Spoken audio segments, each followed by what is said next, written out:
Welcome back to the Religious Treehouse. I'm Jody. And I'm Matthew.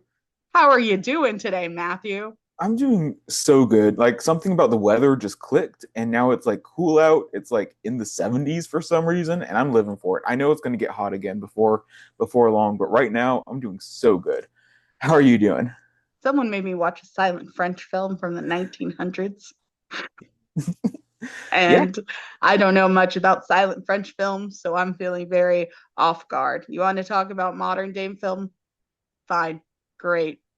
French films from the 1920s? It's fine. What are we watching today, Matthew? we are watching The Trial of Joan of Arc from 1928 or 1927, depending on where I look. I don't know. Um, but this is Carl Theodor Dreyer's Passion of Joan of Arc. This is one of the most famous films in film history, like one of the most acclaimed films, like outside of just religious films. So I'm very excited to talk about this. It's one of my favorite movies because of the cinematography and the acting in it. It's so good. And then we get to talk about it here because it's also about a religious figure. So I'm excited. What are your thoughts? If you've never heard of this film before now, don't feel bad. Don't feel bad. It's in black and white. No one talks. It wouldn't have been shown to you, but now you know about it, so you should go watch it. I am excited to talk about Joan of Arc and the way she was so mistreated by men Yeah, because have you not heard of this one before I sent it to you? no. Really? Am I just in like this weird niche of like random religion things that people talk about and also I kind of like old movies? See, Yes. Jody, this is why you're here because you know what the normal people know, and I am in my own weird little box where I'm like, this is a really weird thing that I really like. So I appreciate your insight here. Thanks. That's great. Sometimes it makes me feel like I'm crazy because you're sitting there like, yeah, you know this thing. And I'm like, no, I don't know this thing, Matthew. But I can tell you how many superheroes showed up in Avengers Endgame. I actually can't. Don't ask me for that number. Don't ask me for that. I know I don't want to give it. I don't want to tell you how many Marvel movies there are. I'm done. I'm into silent French films now. Let's talk Good. about Joan. There's so many more that we can talk about, so I'm excited for this. Any Uh, other languages? yeah, there's this one German film called Into Great Silence that'll make you watch at some point. It's like not black and white, but we'll watch that one in a few weeks, a few months maybe. Actually, I'm really not opposed because I feel like I learned some more French words as I was watching. Oh, I noticed Mort popped up a bunch. I'm like, that means death. Cool. Yes, Yeah. So Le Petit Mort. this is a good, if you want to learn French, start with silent French films. This was good. I think is an introductory silent French film. It was a good one because it kept me engaged because I was enraged by these men. If you don't know about the trial of Joan of Arc, she was put on trial and they were like, "You're doing heresy." And she's like, "No, it's from God." And they're like, "But you're doing heresy." And she's like, "But no, God has sent me." And they're like, "Say that it's heresy." "Fine, it's heresy." And then they're like, "You're going to jail." And she's like, "Oh no, I don't feel good about this because it was messages from God." And so she goes to the men and she's like, "I lied." And they're like, "What do you mean?" And she's like, "It was messages from God. Burn the witch." Yeah. In summary, that was the movie with, a few explorations into some thoughts of them in it. But yeah, I guess if you're unfamiliar with the movie, that's what we got. Oh, do we want to start with a brief summary of Joan of Arc, the person, as well, before we get into the analysis of the film? Pop off, queen. what do you what do you know about Joan of Arc, Jody? I know that Joan of Arc was a young girl when Mhm. she first got into the a prophesizing game, when she first got into the message from God game. Yeah. Um, she heard God speak to her, and she's like, "The English will be driven out of France." And this is my goal. This is what we got to do. So she went with that goal and she went to find the Dauphin and she went into a room and no one could easily be identified as the Dauphin until she went up to him and she's like, "You're the Dauphin. I got a message for you from God." And he was like, "How'd you know?" I was covert. And then she led armies. Yeah. No, yeah, briefly, I think that's a good summary. I think a lot of her stories gets, told in the way of myths and legends, and things get expanded on or forgotten. But yeah, I think historically, I know very little about Joan of Arc. We should do an episode about Joan of Arc at some point, like not just a movie episode, Yes. but like an actual episode. That could be fun, and it'd be something exciting to research. But this is her things during the Hundred Years' War, which I believe lasted 116 years.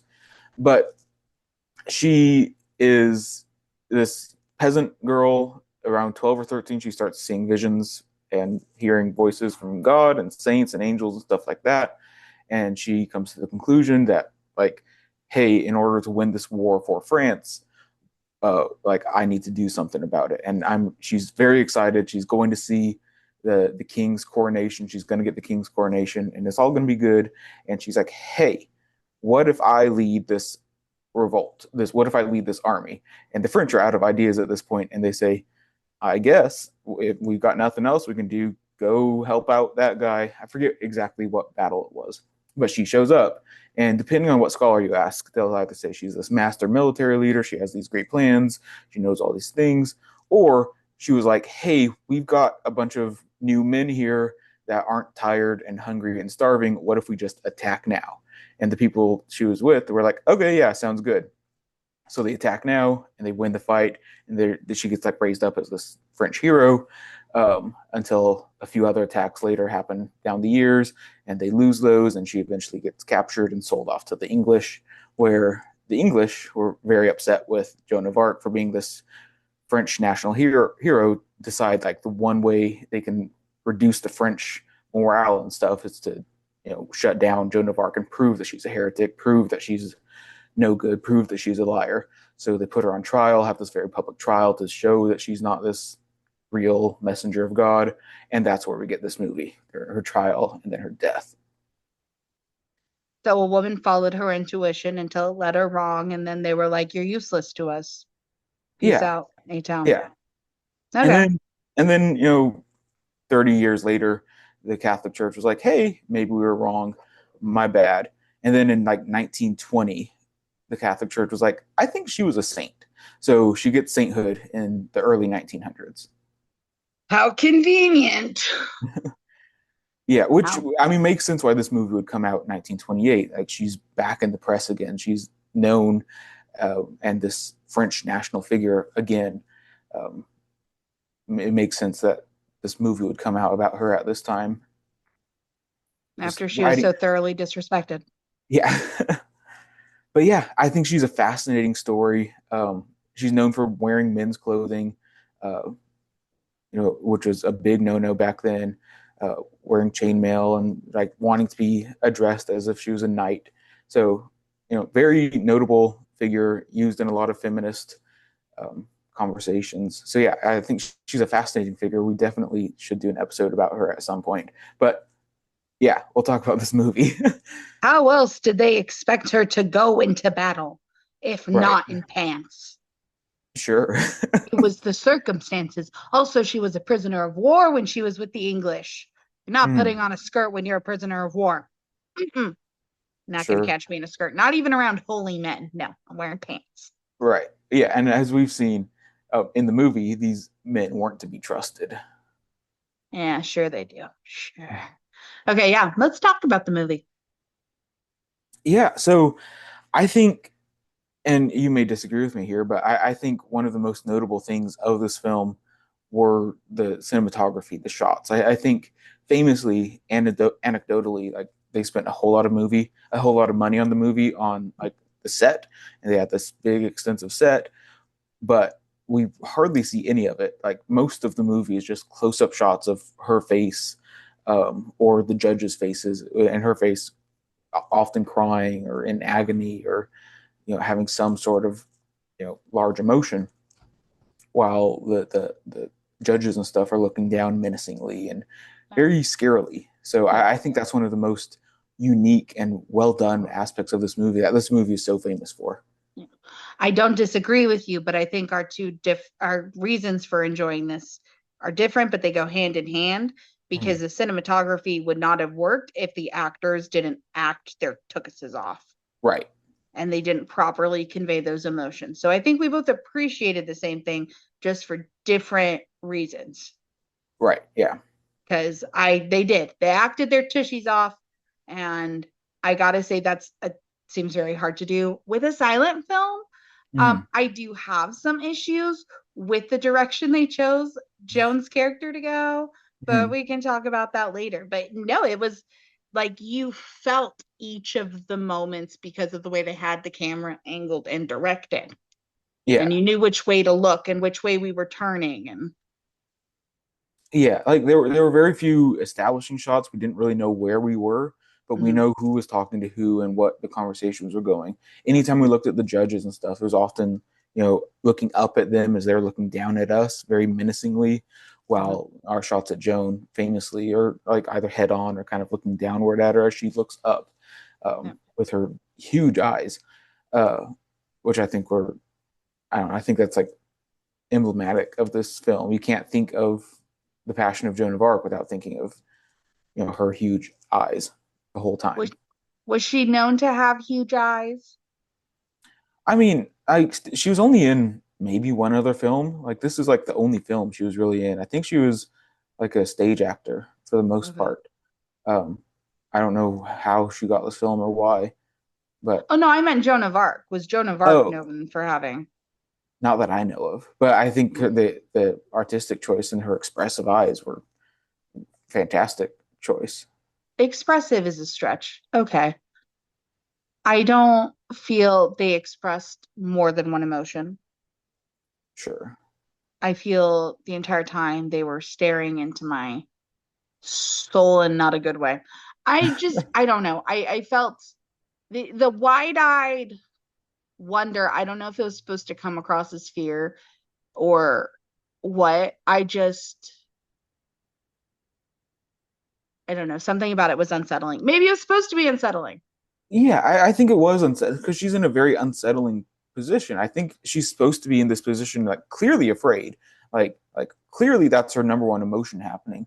But as it almost felt like she was in this hypnotic trance the entire movie, having these visions, speaking with God or the angels throughout the movie. Like we didn't see any of that happening, like per se, but that was the vibe that I got, at least. That's what was trying to be expressed to us, that she's in this very distressing situation, trying her darndest, but without negating her, story of her having these visions of angels and saints.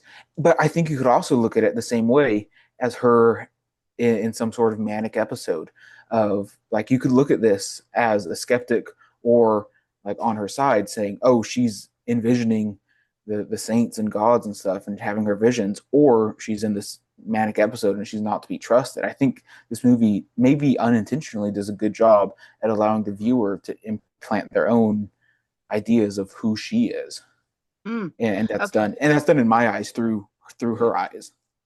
Yeah, no, that's what I don't like. I don't like the idea of her being manic. I don't know. I just want a portrayal where she's calm, cool, collected.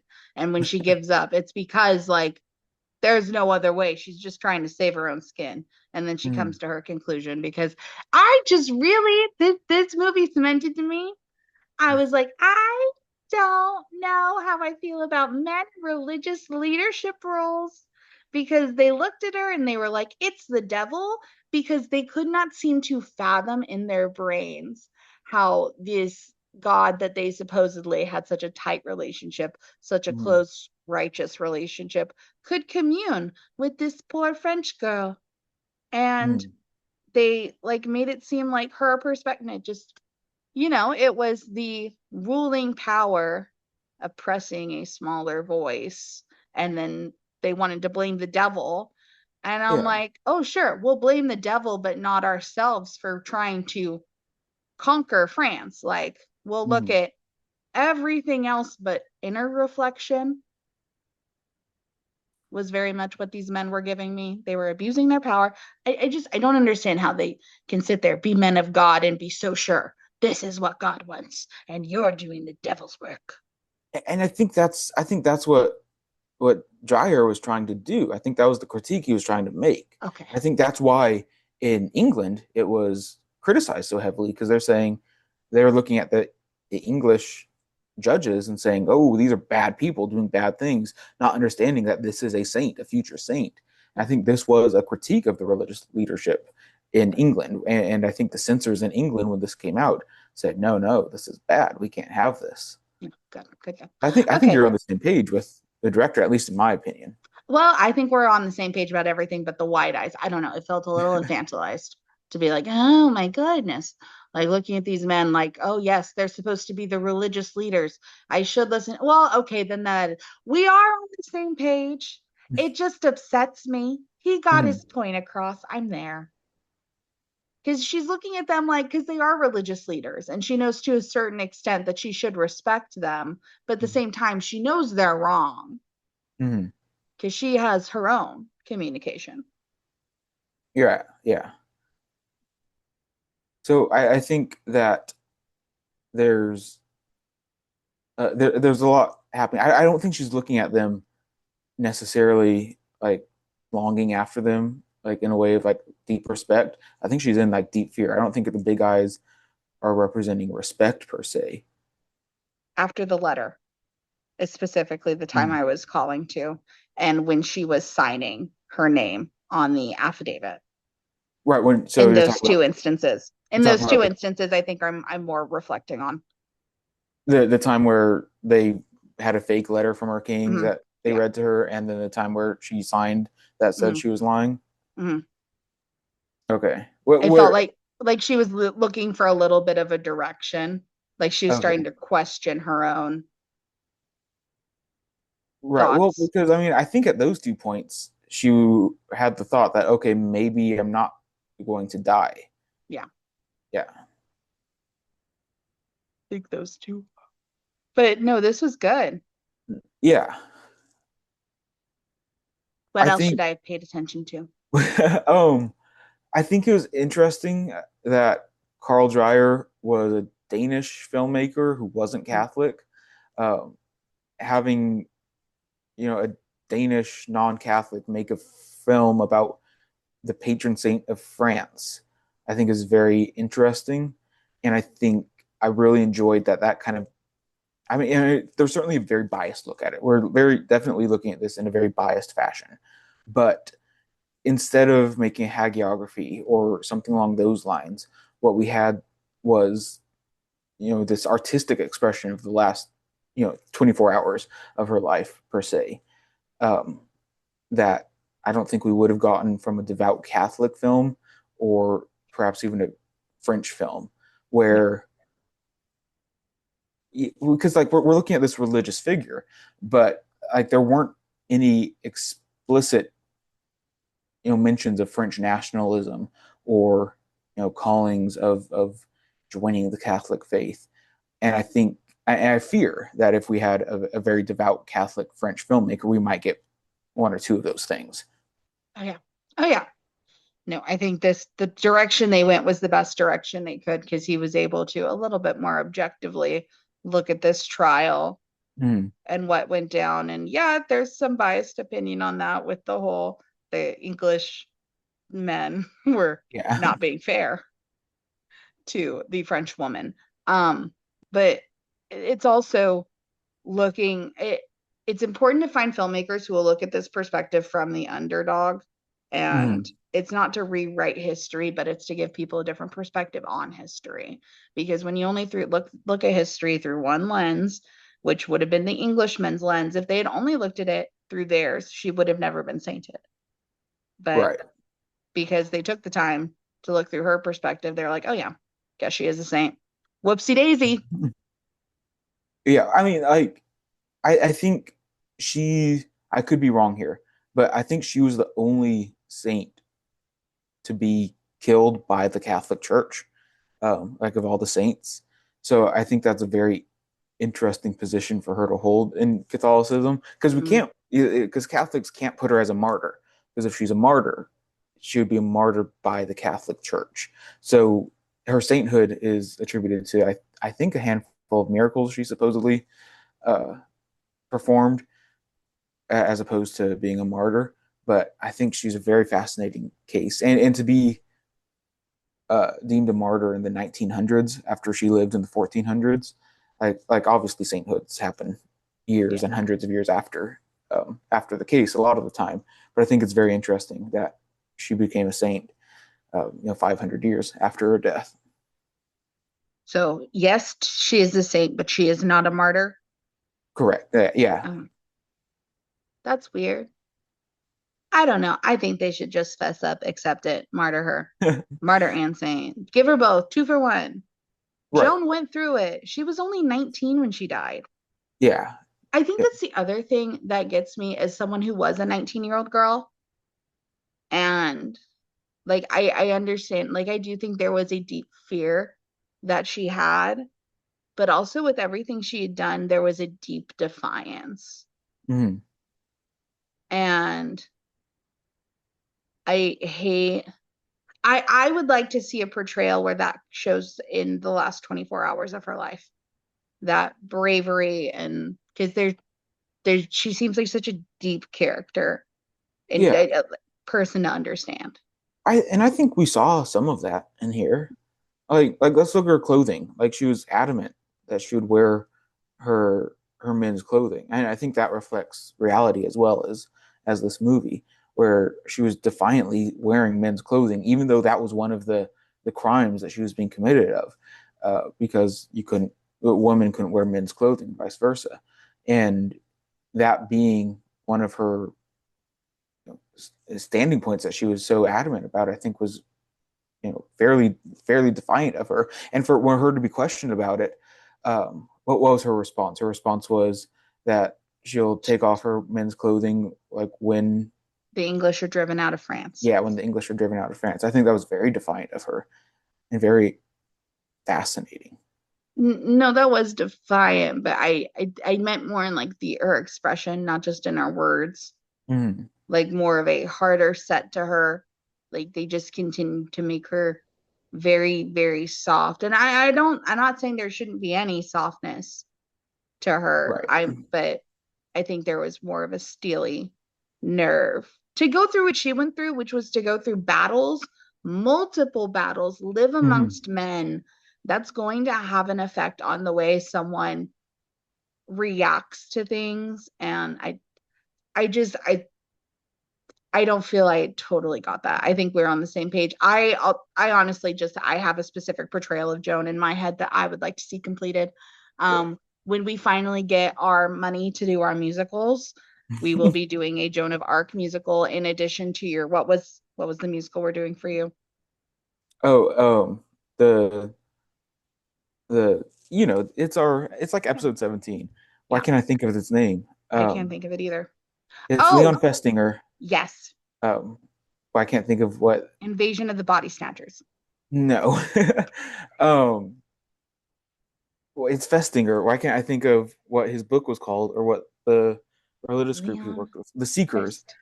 Seekers, yes. The Seekers and cognitive dissonance. That whole thing. But Yes. I can't think of what that's called right now. Oh, yeah, but Yes. we have musicals that we need to make. And we'll add Joan of Arc to that to that Thanks. list. I don't know. Just when I think of Joan, I think of a badass and like yes, she was and it came across, but again, I have a very me perspective of that. So I need to stop projecting that onto this film. This film did just fine. This film did just fine. I'm just picky. Yeah. Um, but in the same light of what I was talking about with the Mm, clothing, I yes. think for this being in the 1920s, having a woman defiantly defy gender expectations, and having that be one of the highlights of the film, where she's expected to wear a woman's clothing, and her gender expression being much more masculine, I think was fascinating, and not as politically charged as it would be nowadays if this film were made, which which I think would be interesting to see because I couldn't see, and maybe I'm wrong, maybe there's recent Joan of Arc films Mhm. happening nowadays that I'm not aware of. But it's hard for me to imagine her wearing men's clothing not also being used as a way to, have some sort of modern political message. Yeah. No, and it would be, but I just want Yeah. to see more of the woman who sat in camps and around camps with like French men who led men into battle. I Yeah. want to see that Joan Right. Right. in the reflection of also this devout woman who is making these choices because God told her to, Mm-hmm. but also to have the nerve to do what she did, like that takes so much strength. Mm-hmm. She's so fascinating. So in the 1400s, she's just a delight, I gotta say. Mm-hmm. And think of how she could have just been buried in history if they hadn't sainted her. Yeah.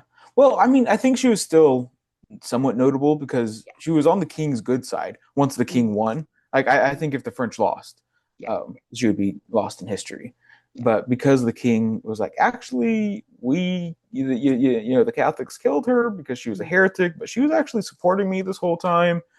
Maybe we should like apologize for that. So yeah, definitely, I would put this on the king for Yeah. for a good part of it. Mhm. Um, the other thing I thought was interesting about this was kind of piggybacking on what you just said was the trial itself and them questioning her. Like because this is at this time period there were of Joan of Arc. There Yeah. were a lot of the theological debates were how many angels could dance on the head of a head of a needle. And there are like these very obscure theological questions being asked that you needed to have these very specific answers for you to be considered theologically correct.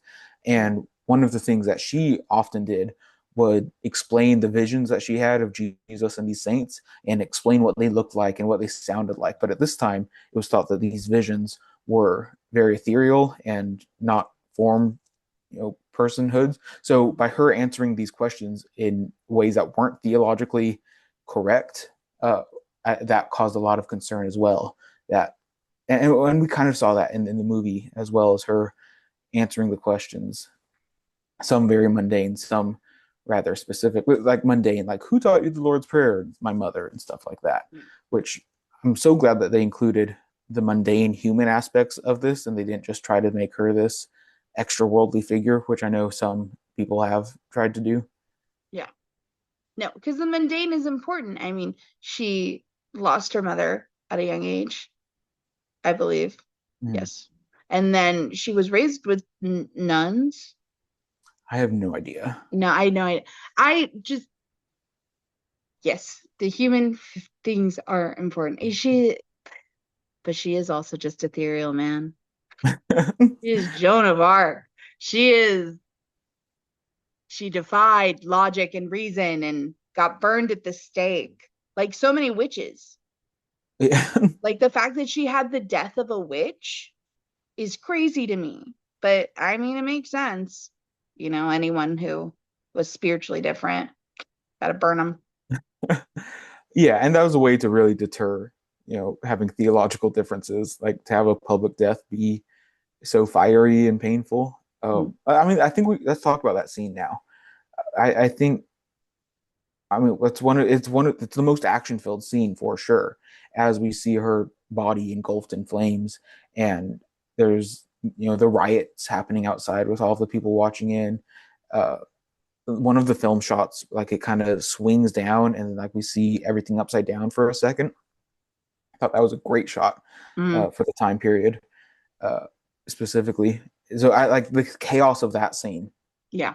was really well made, I think as well. And the closing line that the fire protected her spirit as it raised to heaven or her soul. I forget what the final line was in the movie, but to end at that note of ending at her death, but also hinting at you know her greatness in the eyes of the filmmaker, I think was really, really, really well done. As was the rest of the movie. Yeah. Honestly, this movie feels very topical for the time period we're currently in. Sure, sure. There's great powers trying to keep little voices down, and little voices are going, hey, what if maybe? Because that's what she was. She was a little voice defiant that then found a foothold within the French government that became a bigger voice, and they needed such a spectacular way to kill her, and her death had to be spectacular. And I'm glad they made it look that way in the film because Mhm. she was the voice of a revolution. She's so interesting. Yeah. Oh, What else about this film? I get my last point Mhm, is the motif of that window mhm. throughout the film. Yeah. The two crossbars that look like a cross that, and we Oh my see the God. shadow throughout, and we have that in the background of like her prayer before she gets sent up to the stake. I think that that motif of having that window there was so good. Like that, So good. apart from the great acting and the film work, I think that motif that just kept reappearing was Mhm. my favorite part of this film. Yeah. Yeah. No, that was really good. Mm. That was good. Because it I'm was so trying to. simple, but it just kept showing up, and it was so very emphasizing her Catholicism, her Christianhood, and showing that cross again and again in different areas of the film. But I mean, one of the most famous shots of the film is her, kind of looking up in prayer. We have that window right behind her. So good, so good. She was just a girl trying to do what she thought was right. She just, she's just a girl. Just a girl. Yeah, she's just a girl. To paraphrase Jesus Christ Superstar. Mhm. Oh, which reminds me, speaking of Jesus, how have you seen Passion of the Christ? Yeah, no, if I have, I've blocked it out. Okay, but like I think there's an interesting parallel to be made here because I think the Passion of the Christ, we'll watch it at some time.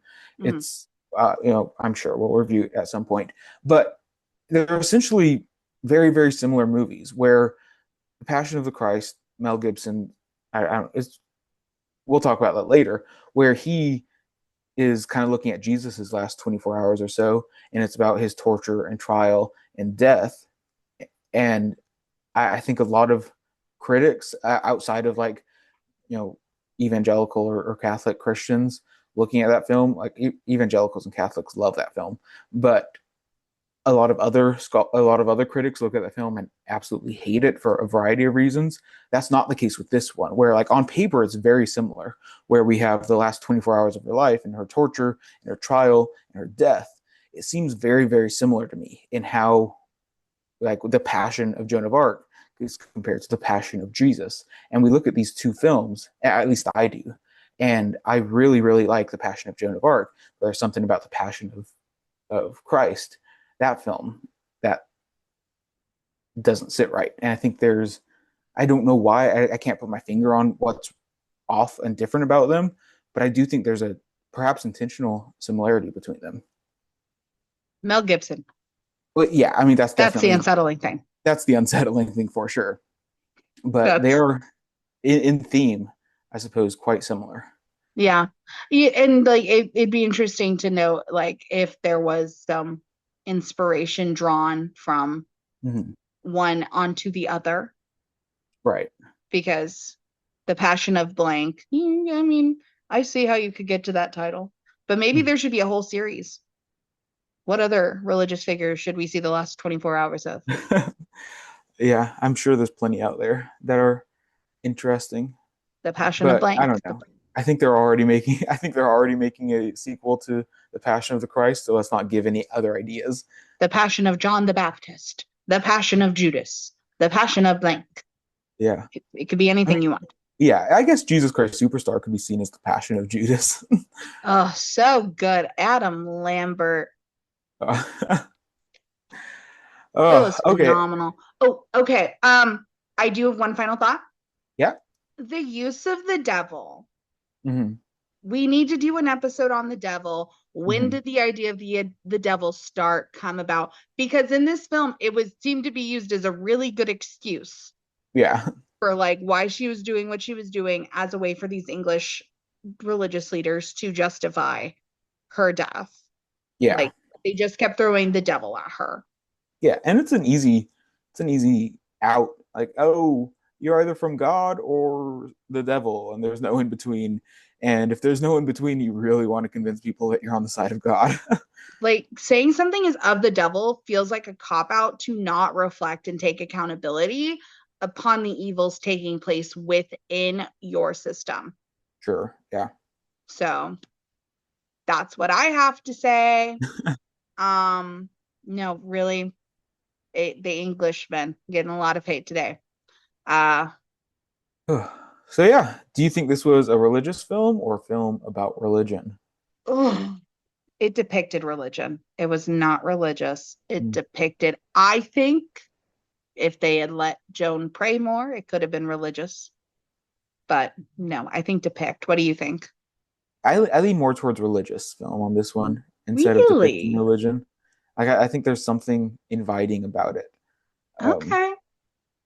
it's something, if not religious in the Christian or Catholic sense, religious in the film theory sense, and that I think there's something about this film, for me at least, and I think this is where we disagree with the eyes, that is really inviting into a religious experience. But who knows? I'm unsettled by big eyes. It's an issue I have. My apologies to this actress. I hope you had a fantastic career. It did get across what you needed it to get across. It just Yeah. unsettled me. And Maria if I was Falconetti. I don't know if we mentioned her name yet, but yeah, Maria Falconetti. Great job. Oh, oh, okay. I think heard that name. Alrighty. Well, this has been a great time at the Religious Treehouse. We hope you enjoyed. Matthew did text me that I was going to find this movie boring, and I did get on my phone halfway through just to get a game running in the background. Okay. I read what I needed to read. The eyes, man. Okay. If you would like to communicate more with us, we are on Instagram, Facebook, TikTok, YouTube, Spotify, Apple Podcast, Amazon Music, Bluesky. We stopped Twitter. Don't go to Twitter. If you like your mind, don't go to Twitter. And email us at thereligioustreehouse@gmail.com. Please direct all correspondence to Matthew. You will get a nicer and more well thought out response. Anything directed to me might be responded with a Rick roll from YouTube. So Unless it's about pop culture, then direct them towards Jodie. yeah, and if you have no, still direct them to Matthew knows everything. Matthew knows everything about pop Mm, culture. Definitely direct those to Matthew. of course, of course. No. Pop culture come my way. But if you want a well thoughtful response to a religious question, definitely ask Matthew. I ask him all of mine, including the stupid ones. What have I asked you recently? I should start reading my text messages to you. Recently, you asked me if the Sea of Galilee was turning red, if that was a sign of the end times. Yeah. And no, it is not. It is just an algae blooming in the Sea of Galilee. See? So if you also saw that video and were like, oh, what's that? That's what's happening. Algae. The more you know. This is a natural world we live in. Why we live in it so unnaturally, I cannot bear to understand. But this has been the Religious Treehouse. We are Matthew and Jody. Have a good day. Bye. Bye. Oh, Joan's behind you. She's not doing her wide-eyed thing, but she was Look at doing her it go. earlier. She's doing her thing. She's been doing a lot. Look at I've her. been watching Look the at that close up. You movie. don't get that close up anywhere. I like it. I like it. I don't like the wide eyes. I don't know what about it. It was disturbing. It was just when she did the really wide-eyed part. Otherwise, I was locked into the movie, I'm telling you. What are we at now? Are they blessing her because she's been filled with the devil? It's unclear. I don't know. The devil's a cop out. Devil is a cop out for accountability. Yeah. Oh my goodness. We didn't talk about the torture scene. Whatever. There's Oh, let's talk about it. Insert it quickly. no. It's fine. It's fine. Okay. It's fine.